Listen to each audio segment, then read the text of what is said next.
नमस्कार, मैं हूं अभिनय। मुंशी प्रेमचंद की कहानियों की इस श्रृंखला में आपका फिर से एक बार स्वागत है। आज की कहानी जो मैं पढ़ने वाला हूं वो बहुत इंटरेस्टिंग है। आपको जानकर बड़ा ताज्जुब होगा कि ये कहानी लिखी गई है 1914 में, 1914 में, और उस वक्त मुंशी प्रेमचंद ने लिव इन रिलेशनशिप के बारे में लिखा है। बहुत इंटरेस्टिंग कहानी है। एक स्वतंत्र स्वच्छंद स्त्री जिसके अपने खुद के निर्णय हैं, अगर साथ रहकर बिना विवाह किए, बिना शादी के बंधनों में जकड़े हुए हम ये सारे भोग विलास अगर पा सकते हैं तो क्यों नहीं। तो ये एक स्त्री की कहानी है। कहानी का नाम है मिस पद्मा। बहुत इंटरेस्टिंग है, बहुत लोग आप में से कनेक्ट कर पाएंगे। कहानी में जैसा मैंने बताया 1914 में लिखी गई थी, लेकिन आज भी वो रेलेवेंट लगती है। स्टे ट्यून, शुरू करते हैं। कानून में अच्छी सफलता प्राप्त कर लेने के बाद मिस पद्मा को एक नया अनुभव हुआ। वो था जीवन का सूनापन। विवाह को उसने एक अप्राकृतिक बंधन समझा था और निश्चय कर लिया था कि स्वतंत्र रहकर जीवन का उपभोग करूंगी। एमए की डिग्री ली, फिर कानून पास किया और प्रैक्टिस शुरू कर दी। रूपवती थी, युवती थी, मृदुभाषिनी थी और प्रतिभाशालिनी भी थी। मार्ग में कोई बाधा ना थी। देखते देखते वो अपने साथी नौजवान मर्द वकीलों को पीछे छोड़कर आगे निकल गई और अब उसकी आमदनी कभी कभी 1000 से भी ऊपर बढ़ जाती थी। अब उतने परिश्रम और सिर मगजन की आवश्यकता नहीं थी। मुकदमे अधिकतर वही होते थे जिसका उसे पूरा अनुभव हो चुका था। उसके विषय में किसी तरह की तैयारी की उसे अब जरूरत मालूम नहीं होती थी। अपनी शक्तियों पर कुछ विश्वास भी हो गया था। कानून में ऐसे विजय माला करती है, कानून में कैसे विजय मिला करती है, इसके कुछ लटके भी उसे मालूम हो गए थे। इसलिए उसे अब बहुत अवकाश मिलता था और इसे वो किस्से कहानियां पढ़ने, सैर करने, सिनेमा देखने, मिलने मिलाने में खर्च कर दिया करती थी। जीवन को सुखी बनाने के लिए किसी व्यसन की जरूरत हो वो खूब जानती थी। उसे फूल और पौधे लगाने का व्यसन पाल लिया था। तरह तरह के बीज और पौधे मंगवाती और उन्हें उगते, बढ़ते, फूलते, फलते देखकर बहुत खुश होती। मगर फिर भी जीवन में सूनेपन का अनुभव होता रहता था। यह बात नहीं थी कि उसे पुरुषों से विरक्ति हो, नहीं, उसके प्रेमियों की भी कमी नहीं थी। अगर उसके पास केवल रूप और यौवन होता तो भी उपासकों का अभाव नहीं रहता। मगर यहां तो रूप और यौवन के साथ धन भी तो था। फिर रसिक वृंद क्यों चूक जाते। पद्मा को विलास से घृणा नहीं थी, घृणा थी पराधीनता से, विवाह को जीवन का व्यवसाय बनाने से। जब स्वतंत्र रहकर भोग विलास का आनंद उड़ाया जा सकता है तो फिर क्यों न उड़ाया जाए। भोग में उसे कोई नैतिक बाधा नहीं थी। इसे वो केवल देह की एक भूख समझती थी। इस भूख को किसी साफ सुथरी दुकान से भी शांत किया जा सकता है और पद्मा को साफ सुथरी दुकान की हमेशा तलाश रहती थी। ग्राहक दुकान में वही चीज लेता है जो उसे पसंद आती। पद्मा भी वही चीज चाहती थी। यूं उसके दर्जनों आशिक थे, कोई वकील, कोई प्रोफेसर, कई डॉक्टर, कई रईस। मगर ये सबके सब अय्याश थे, बेफिक्र, केवल भौरे की तरह रस लेकर उड़ जाने वाले। ऐसा एक भी न था जिस पर विश्वास कर सकती थी वो। अब उसे मालूम हुआ कि उसका मन केवल भोग नहीं चाहता, कुछ और भी चाहता है। वो चीज क्या थी? पूरा आत्मसमर्पण, और ये उसे नहीं मिलता था।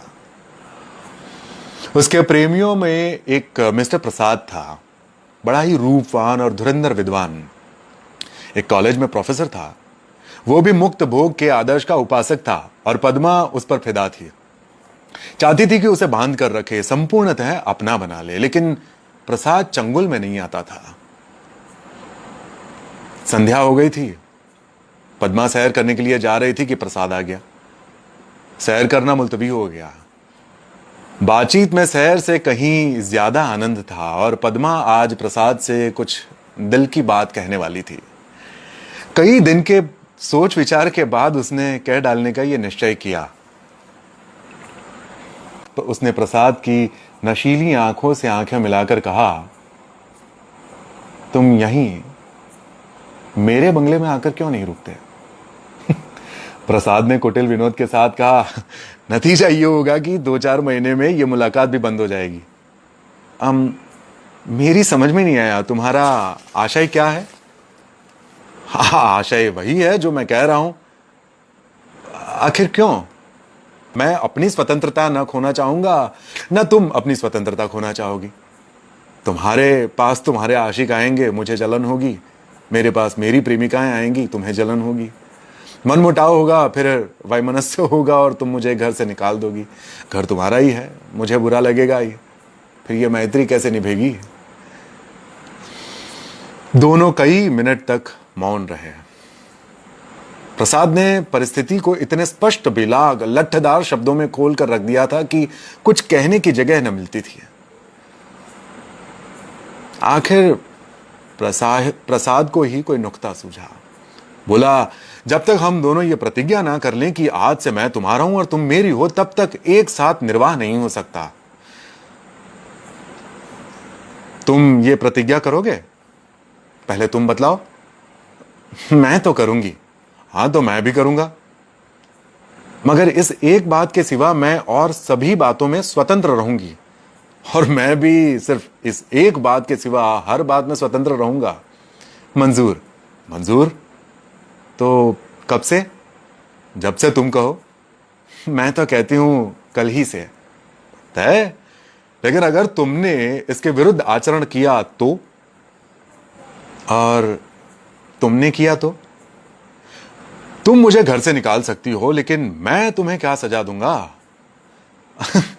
तुम मुझे त्याग देना, और क्या करोगे? जी नहीं, तब इतने से चित्त को शांत नहीं मिलेगी ना। तब मैं चाहूंगा कि मैं तुम्हें जलील करूं, बल्कि तुम्हारी हत्या कर डालूं। तुम बड़े निर्दयी हो प्रसाद। पद्मा, जब तक हम दोनों स्वाधीन हैं, हमें किसी को कुछ भी कहने का हक नहीं है। लेकिन एक बार प्रतिज्ञा में बंध जाने के बाद फिर न मैं उसकी अवज्ञा कर सकूंगा, न तुम सह सकोगी।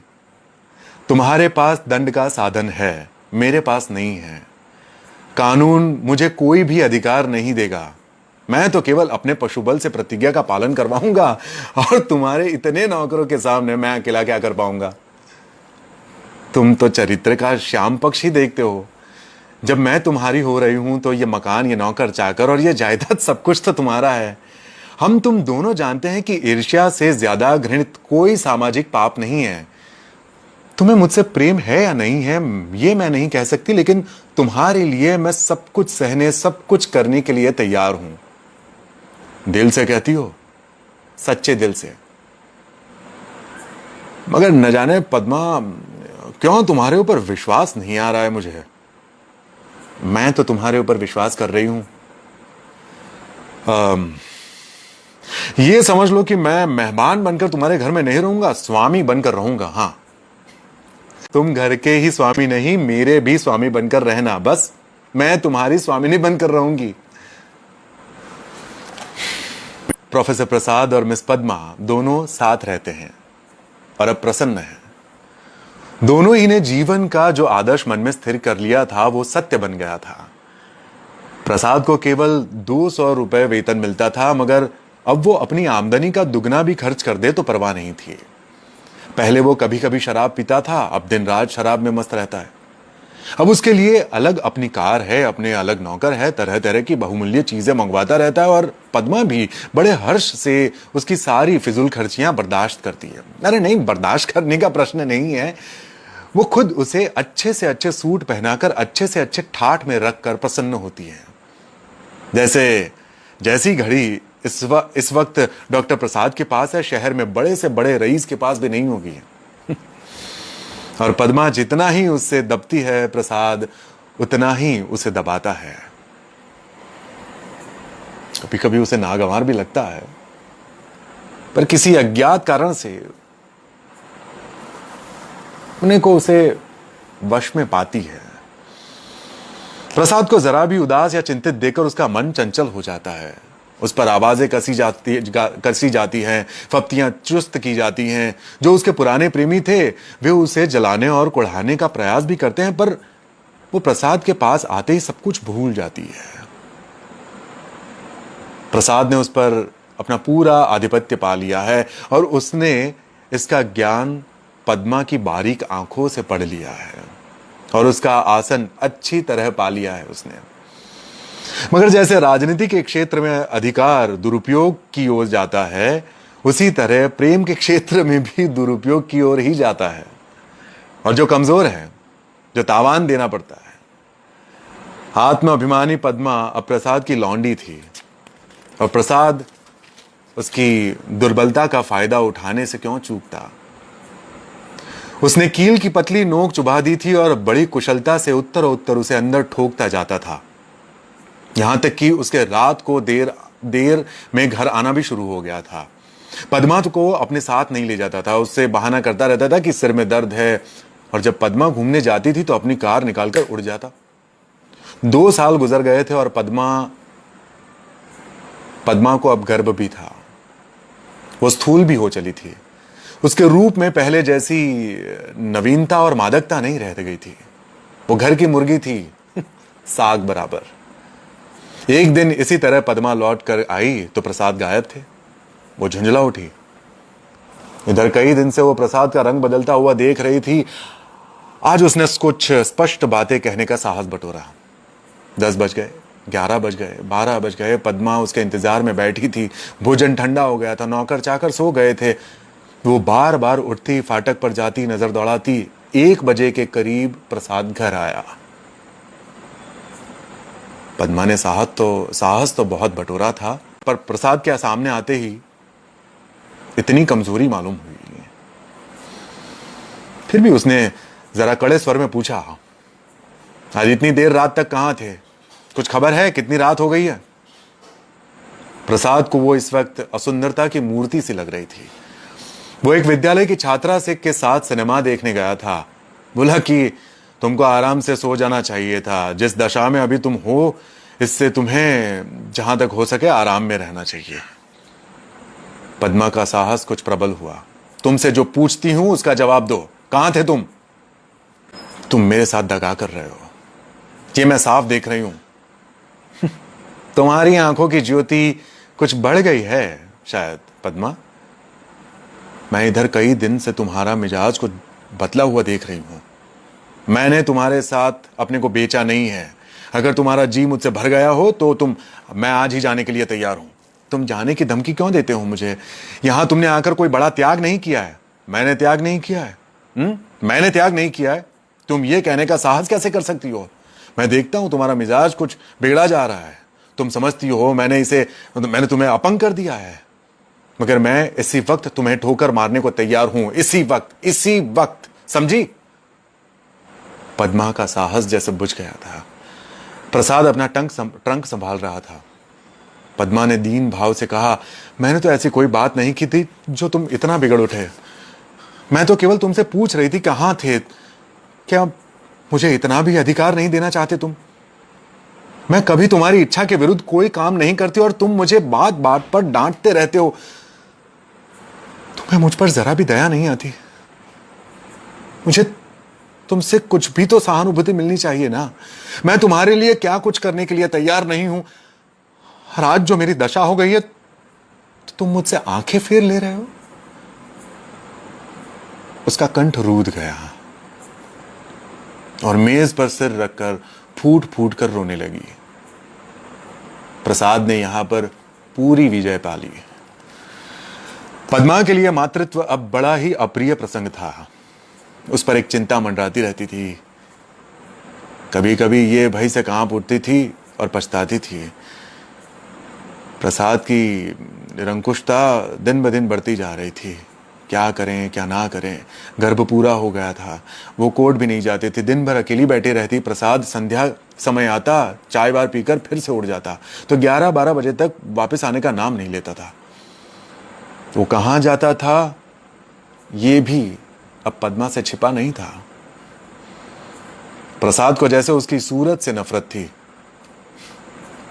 पूर्ण गर्भ, पीला मुख, चिंतित, सशंक, उदास। मगर वो जितना ही प्रयास करती उतना ही प्रसाद का मन उसकी ओर से फिरता था। इस अवस्था में श्रृंगार उसे और भद्दा लगता था। प्रसव वेदना हो रही थी। प्रसाद का पता नहीं था। नर्स मौजूद थी, लेडी डॉक्टर मौजूद थी, मगर प्रसाद का न रहना पद्मा की प्रसव वेदना को और भी दारुण बना रहा था।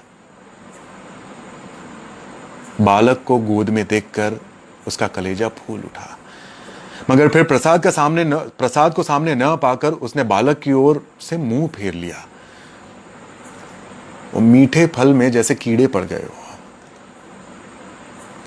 5 दिन सौर ग्रह में काटने के बाद जैसे पद्मा जेल खाने से निकली, नंगी तलवार बनी हुई, माता बनकर वो अपने में एक अद्भुत शक्ति का अनुभव कर रही थी। उसने चपरासी को चेक देकर बैंक में भेजा।